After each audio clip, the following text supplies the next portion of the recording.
Assalamualaikum warahmatullahi wabarakatuh. Saya Faisal Rizky, mahasiswa Teknik Pertanian Universitas Syah Kuala, akan menjelaskan tentang siklus Carnot dan mesin pendingin.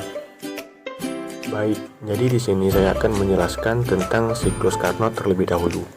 Siklus Carnot merupakan suatu siklus termodinamika yang melibatkan proses isotermal, isobarik, dan isokorik.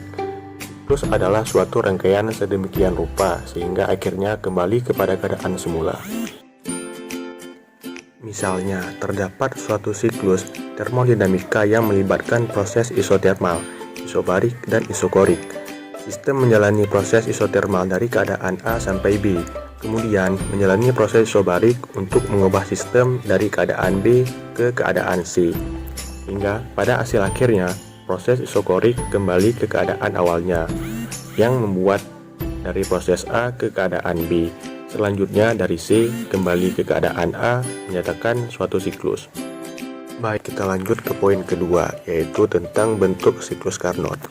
Dari gambar di atas, maka bisa jabarkan siklus Carnot sebagai berikut. Yang pertama ada proses AB. Proses AB merupakan sebuah pemuaian isotermal dalam suhu T1. Yang kedua ada proses BC. Proses BC merupakan pemuaian adiabatik. Dan yang ketiga ada proses CD, yaitu merupakan suatu pemampatan isotermal pada suhu T2. Dan yang keempat ada proses DA, yaitu termasuk suatu pemampatan adiabatik. Jadi berdasarkan fungsinya, siklus Carnot juga termasuk sebuah dasar dari mesin ideal, yakni mempunyai efisiensi tertinggi yang selanjutnya disebut mesin Carnot. Pada saat usahanya berlangsung total, dilakukan oleh sebuah sistem untuk satu siklus sama dengan luas daerah di dalam siklus pada diagram P sampai V. Oke, sekarang kita lanjut ke materi yang kedua tentang mesin pendingin. Apa itu mesin pendingin? Mesin pendingin adalah suatu alat yang digunakan untuk memindahkan panas dari dalam ruangan keluar ruangan, atau mesin pendingin adalah suatu rangkaian-rangkaian yang mampu bekerja untuk menghasilkan suhu atau temperatur dingin. Mesin pendingin biasanya berupa kulkas, freezer, atau AC. Namun, AC fungsinya adalah sebagai penyejuk atau pendingin suhu udara dalam ruangan. Adapun proses kerjanya adalah penguapan. Untuk mendapatkan penguapan diperlukan gas atau udara yang mencapai temperatur tertentu atau panas. Setelah udara tersebut panas, diubah agar kehilangan panas, sehingga terjadi penguapan. Sehingga adanya penguapan, maka timbullah suhu di dalam temperatur rendah atau dingin.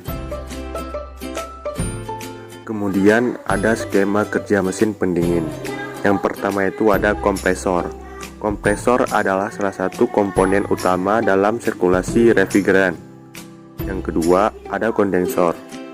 Kondensor adalah komponen yang berupa pipa beruntai dengan jalur bertingkat disertai dengan sirip-sirip tipis di antara pipa tersebut. Yang ketiga itu ada filter atau dryer. Filter atau saringan atau biasa juga disebut sebagai dryer adalah sebuah wadah untuk menyaring kotoran dan oli yang ada pada sirkulasi refrigeran. Yang keempat itu ada pipa kapiler. Pipa kapiler sendiri adalah pipa dengan ukuran diameter yang sangat kecil. Yang kelima itu ada evaporator. Evaporator adalah komponen yang mirip dengan kondensor namun berbeda fungsi.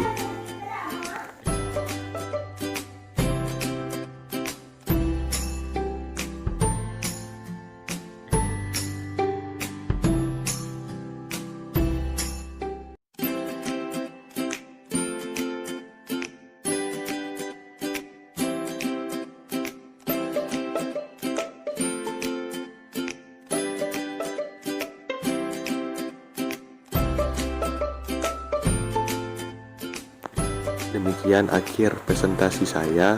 Semoga bermanfaat untuk kita semua. Jangan lupa like, komen, dan subscribe. Assalamualaikum warahmatullahi wabarakatuh.